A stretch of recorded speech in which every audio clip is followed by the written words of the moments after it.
I am the founder and CEO of Democracy Next, which is a research and action institute working internationally. And we are focused on broadening who has power and improving how we make decisions together, based around these three principles that underpin citizens' assemblies of sortition, deliberation, and rotation. And I'll unpick those just a tiny bit in a second, but also to say that the work that we're doing at Democracy Next is very much based on the foundations of the evidence and the research and the work that myself and my former colleagues had done at the OECD. So we're going to dive into the good practice principles in particular in this conversation now. But some of the work that we're doing, hold on.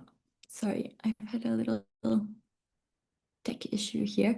I just realized one of those was a link, so it took me to the webpage. Sorry, hasn't happened before. So one of the things that we are doing at Democracy Next as well, though, is translating some of that work that was done at the OECD, which lives sometimes in 200-page PDF documents and is quite dense, into things that are a little bit more accessible. So we published our Assembling an Assembly Guide, which transforms some of that work into more action-oriented practical resources. We're working now on a similar guide for how to build new institutions or assemblies as new institutions that take some of the learnings from this latest wave of institutionalization and again tries to bring it into more action-oriented practical resources. But before kind of diving into the good practice principles discussion, I was also asked to define what are we talking about by citizens' assembly. So from what I understand and also recognizing a lot of names here, I think most of you probably are very familiar, but this is also a space I think that's welcome to many. So maybe some of you are joining for the first time, and just to have everyone on the same page. So I really like to think of citizens' assemblies as brave spaces for creative problem solving, because they're spaces where people come together to exercise their collective intelligence, to engage with the complexity of the issues that we're facing, and then to do that hard work of finding common ground with one another. And what makes them different to other kinds of engagement are these three principles of sortition, deliberation, and rotation. So sortition referring to the random selection of decision makers, and in practice that usually taking the form of some kind of two-stage process where a very large portion of the population gets an invitation totally at random. And amongst those who accept that invitation, there's also something that gets technically called stratification, but all this means is that there's a process to ensure that that final group of people who's in this assembly is broadly representative of the diversity of the community that it is representing. So deliberation refers to having a process that enables this group of people to weigh evidence together with the goal of reaching a shared decision off the back of it.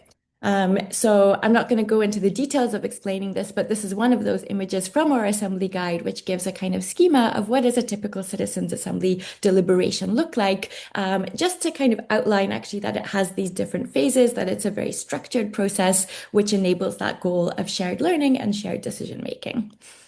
And finally, rotation refers to sharing that privilege and responsibility of representing others and being represented by new people having that opportunity in assemblies going forward. So the work that I had previously done at the OECD relied on quite an extensive data collection process and the analysis of all of these case studies. So the latest update of that database included 733 global examples of citizens' assemblies that were all commissioned by government at different levels. So there are also assemblies that have taken place that have either been initiated by civil society or by other kinds of institutions. They're not even captured in this database. And this was also last updated in 2023. So my hypothesis is that there's at least 1,000 examples that we have worldwide of what are these practices. And we have quite a lot of evidence to understand how do we design and implement them to be, on the one hand, effective and result in robust, useful recommendations, but on the other hand, also be genuinely democratic processes and not veering into technocracy.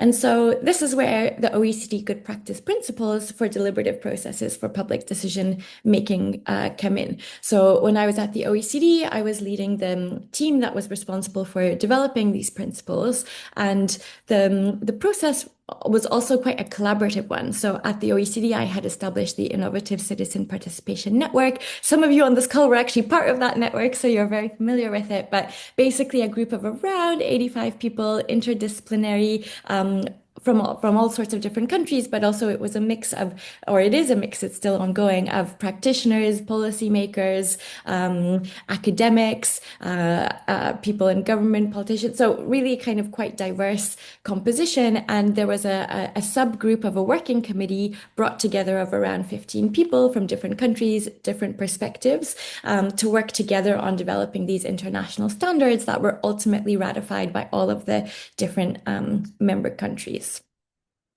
So why were these principles made, though? And should we have a set of internationally acknowledged principles on citizens' assemblies?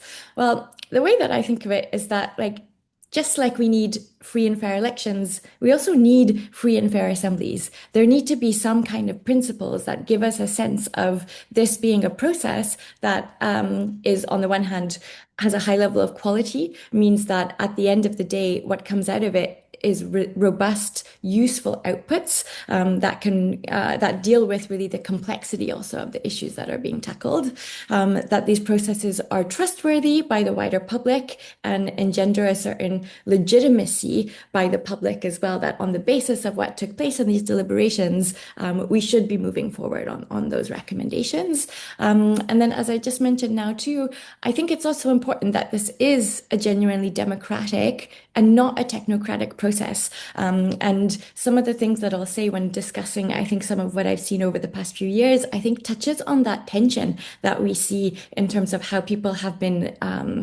either commissioning or implementing citizens' assemblies, with that line kind of, I think being tested sometimes. So these international standards, there are 11 principles that we had developed in this group. I mean, I would say all of them are important, but I'll also kind of speak about some of them in particular in some of the reflections I've had on what I've noticed over these past few years. So they cover a broad spectrum of things, and also why we opted for making principles rather than something more prescriptive is that there are numerous ways in which you can then apply each of these. So there's not just one way you can do this, and for it to be considered a high quality, robust process. There are many different ways. So I think it'll be interesting and really nice that we'll hear from a few different case studies and examples about ways in which that they have also been applied in practice, because I'm going to rest at a slightly more like high level, conceptual level, talking about them here. So I guess the first one, the first principle around purpose, referring to the fact that it's really important that these assemblies actually have a clearly defined remit, which is linked to a genuine issue that is being faced, that involves trade-offs, and that this is something that people go into the assembly knowing and understanding what does this all entail. Accountability refers to those who are commissioning the assembly having a responsibility in committing publicly to taking this process seriously, to responding to the recommendations that come out after it. And I think we didn't detail enough some of what needs to come in the follow-up process of that, really, I think, needing to be very well defined in advance of the assembly. The third refers to transparency, and I know that we'll hear a case study about this as well. But in terms of the kind of information that is being shared with assembly members, also all information related to the process about how people were chosen, how the information was chosen, which information, all of this should also be available to a wider public to be able to trust in what has been happening in this assembly. Representativeness is also super important in terms of this group really reflecting broadly the diversity of the community that's being from which this group is being selected. And here the main principle that really matters is that everyone has an equal chance of being selected. So then there's different ways you can operationalize that, but it's that key principle that matters most. Inclusiveness refers to making this a process that really also anyone, even if they're selected, is able to accept that invitation and participate in. So it involves breaking down barriers to being saying yes, such as either paying people for their time or providing childcare or other caring costs or transportation costs or potentially translation or interpretation. This will also depend a bit on context on what's really most relevant in terms of inclusiveness measures. Information refers to having a wide breadth and diversity of information, as well as a robust governance process around how that information is chosen and who chooses it. So I'm also intentionally avoiding the word balance, which is, I think, a tricky concept and something I hear sometimes. It's rather about that breadth and diversity of information, as well as enabling the assembly members to request additional information before moving on to a phase of really deliberating and formulating their recommendations. Group deliberation refers to the measures that are in place that create the conditions for this group to be able to deliberate well with one another. So that relates to the facilitation and other measures that make it possible for not just individual deliberation to be happening, but the group to be able to come together to form collective decisions at the end of the process. Time is about having enough time. So at the time of putting out these recommendations, what we had been able to reach consensus on within our group, working group at the OECD, was minimum of 4 full days of deliberation for this to be considered really a robust process. I think I'd be interested to hear also the views of those joining on where you stand on that today as well. But yeah, we can come back to that. Integrity is also one that it'll be nice to hear the case study that will be talked about later on, that this is also really important for ensuring that the process is trusted and seen as a legitimate process by the wider public. Privacy refers to the privacy of the assembly members. And again, I think this has been an interesting one in terms of there being different policies in place and different, I think, norms and social codes around what is considered appropriate or not to be shared with a wider public.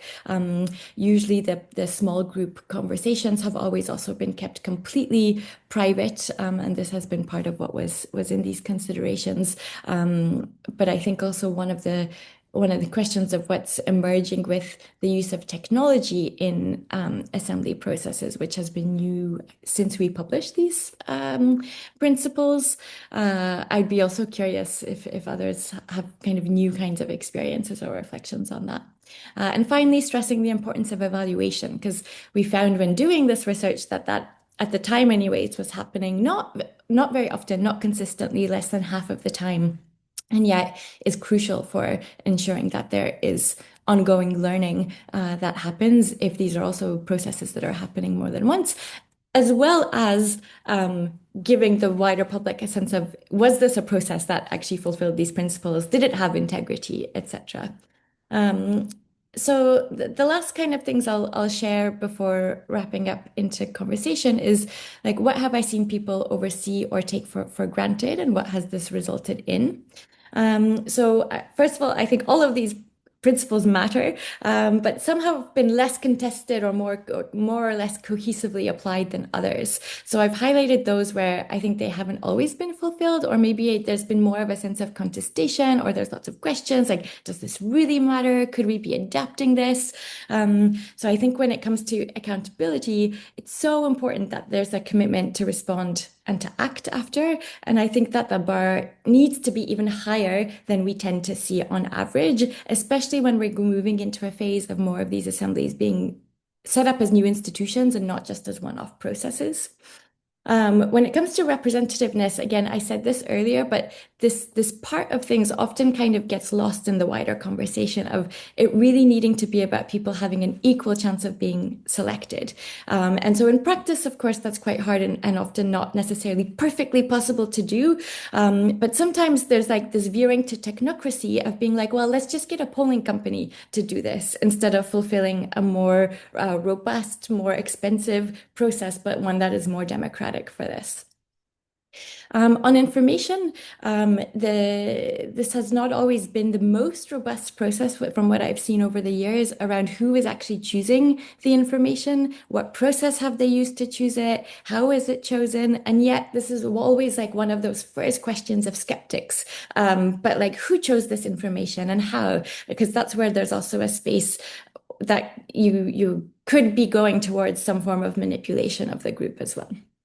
Next on time, one thing I've noticed is that like this they kind of almost always get asked like, could we do this in a shorter period? There's often a desire to cut this down, often for cost reasons, but related to the level of complexity of the recommendations, it's really important that this is preserved. And if anything, most of the time people wish they had more time at the end of a process.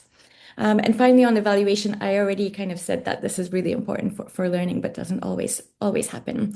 So the last final thing, because I just realized I'm actually a little over time, is just to say that new considerations I've noticed since that these are coming out are to do with technology, where does it fit, what changes to the process does it entail, which tools to use, etc., to still be keeping in mind the other principles. And then I think the other mindset and set of considerations relates to institutionalizing. So I won't go into kind of details, but happy to expand in questions if that's of interest. So thank you very much.